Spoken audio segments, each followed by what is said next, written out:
श्री भगवान ने कहा, अभय, अंतःकरण की शुद्धि, ज्ञानयोग में दृढ़ स्थिति, दान, दम, यज्ञ, स्वाध्याय, तप और आर्जव, अहिंसा, सत्य, क्रोध का अभाव, त्याग, शांति, अपैशुनम, किसी की निंदा न करना, भूतमात्र के प्रति दया, अलोलुपता, मार्दव, कोमलता, लज्जा, अचंचलता।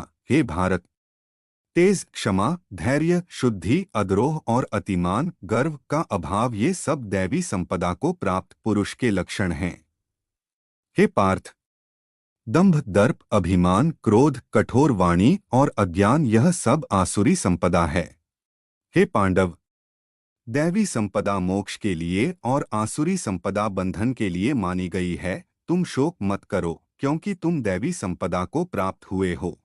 हे पार्थ, इस लोक में दो प्रकार की भूत सृष्टि है, दैवी और आसुरी।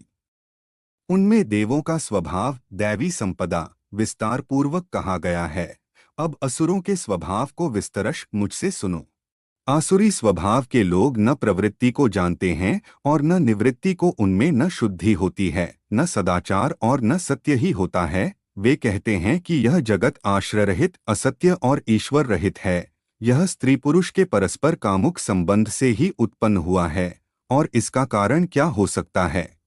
इस दृष्टि का अवलंबन करके नष्ट स्वभाव के अल्प बुद्धि वाले, घोर कर्म करने वाले लोग जगत के शत्रु, अहित चाहने वाले के रूप में उसका नाश करने के लिए उत्पन्न होते हैं। दंभ, मान और मद से युक्त, कभी न पूर्ण होने वाली कामनाओं का आश्रय लिए मोहवश मिथ्या धारणाओं को ग्रहण करके ये अशुद्ध संकल्पों के लोग जगत में कार्य करते हैं। मरण पर्यंत रहने वाली अपरिमित चिंताओं से ग्रस्त और विषयोपभोग को ही परम लक्ष्य मानने वाले ये आसुरी लोग इस निश्चित मत के होते हैं कि इतना ही सत्य, आनंद है। सैकड़ों आशापाशों से बंधे हुए, काम और क्रोध के वश में ये लोग विषय भोगों की पूर्ति के लिए अन्यायपूर्वक धन का संग्रह करने के लिए चेष्टा करते हैं। मैंने आज यह पाया है और इस मनोरथ को भी प्राप्त करूंगा। मेरे पास यह इतना धन है और इससे भी अधिक धन भविष्य में होगा। यह शत्रु मेरे द्वारा मारा गया है और दूसरे शत्रुओं को भी मैं मारूंगा। मैं ईश्वर हूँ और भोगी हूँ। मैं सिद्ध पुरुष हूँ। मैं बलवान और सुखी हूँ। मैं धनवान और श्रेष्ठ कुल में जन्मा हूँ। मेरे समान दूसरा कौन है? मैं यज्ञ करूंगा, मैं दान दूंगा, मैं मौज करूंगा। इस प्रकार के अज्ञान से वे मोहित होते हैं। अनेक प्रकार से भ्रमित चित्त वाले, मोह जाल में फंसे तथा विषय भोगों में आसक्त ये लोग घोर अपवित्र नरक में गिरते हैं।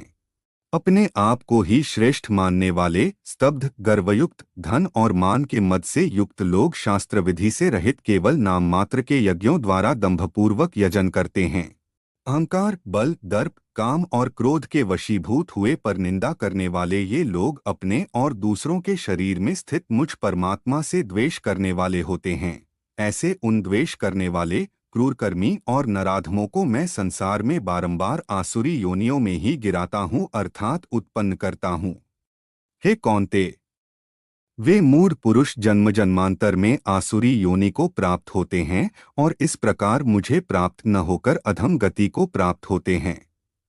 काम, क्रोध और लोभ ये आत्मनाश के त्रिविध द्वार हैं, इसलिए इन तीनों को त्याग देना चाहिए। हे कौन्ते, नरक के इन तीनों द्वारों से विमुक्त पुरुष अपने कल्याण के साधन का आचरण करता है और इस प्रकार परागति को प्राप्त होता है। जो पुरुष शास्त्र विधि को त्याग कर अपनी कामना से प्रेरित होकर ही कार्य करता है, वह न पूर्णत्व की सिद्धि प्राप्त करता है, न सुख और न परागति। इसलिए तुम्हारे लिए कर्तव्य और अकर्तव्य की व्यवस्था में शास्त्र ही प्रमाण है। शास्त्रोक्त विधान को जानकर तुम्हें अपने कर्म करने चाहिए।